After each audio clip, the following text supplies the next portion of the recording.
saya Mardawiya Nur, bisa kalian panggil Amanda. Kali ini saya akan menjelaskan sejarah bahasa Indonesia. Apa sih sejarah bahasa Indonesia? Bahasa Indonesia berasal dari bahasa Melayu yang sejak dulu sudah dipakai sebagai bahasa perantara. Apa sih bahasa perantara itu? Bahasa perantara adalah bahasa yang selalu digunakan dalam berkomunikasi berbagai suku dan budaya. Bahasa Indonesia diikarkan pada tanggal 28 Oktober 1928. Bahasa Indonesia diresmikan pada tanggal 18 Agustus 1945. Nah, pada penjelasan saya yang pertama ini, saya sudah menjelaskan asal-usul bahasa Indonesia, kapan diikarkan, dan kapan diresmikannya. Manfaat mempelajari bahasa Indonesia.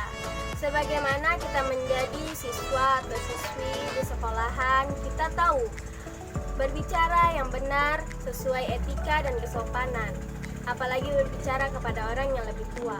Walaupun bahasa Indonesia itu bahasa yang sangat kaku, tapi kita sebagai siswa-siswi wajib mempelajari bahasa Indonesia. Kedudukan bahasa Indonesia sebagai bahasa tertinggi daripada bahasa-bahasa daerah.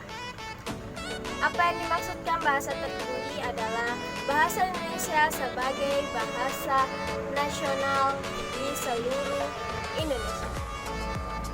Bayangkan saja kalau kita memakai bahasa-bahasa daerah kita masing-masing. Apakah komunikasi kita bakalan nyambung? Tentu saja tidak.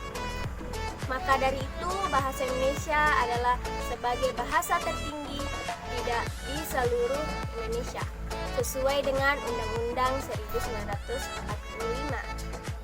Fungsi bahasa Indonesia. Yang pertama, lambang kebanggaan. Yang kedua, identitas nasional. Yang ketiga, alat perhubungan. Yang keempat, alat penyatuan. Nah, itulah fungsi mempelajari bahasa Indonesia. Peristiwa-peristiwa penting sejarah bahasa Indonesia.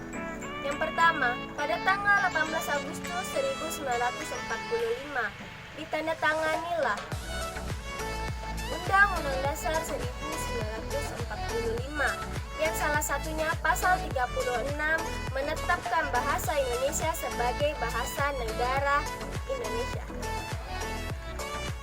Yang kedua, pada tanggal 25 sampai 28 Juni 1938 dilangsungkan Kongres Bahasa Indonesia yang pertama di Solo. Jika teman-teman ingin mengetahui peristiwa-peristiwa penting sejarah bahasa Indonesia, bisa kalian cari di Google.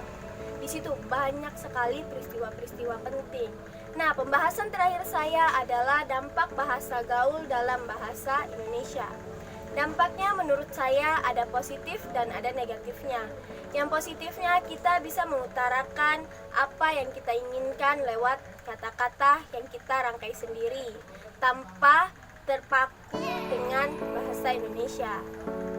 Dampak negatifnya, ketika kita berbicara kepada orang yang lebih tua, mereka sulit untuk mengerti bahasa kita.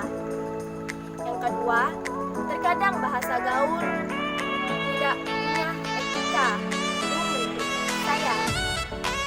Nah, bahasa-bahasa gaul ini terdapat di mana saja. Oke, sekian dari saya penjelasan tentang sejarah bahasa Indonesia.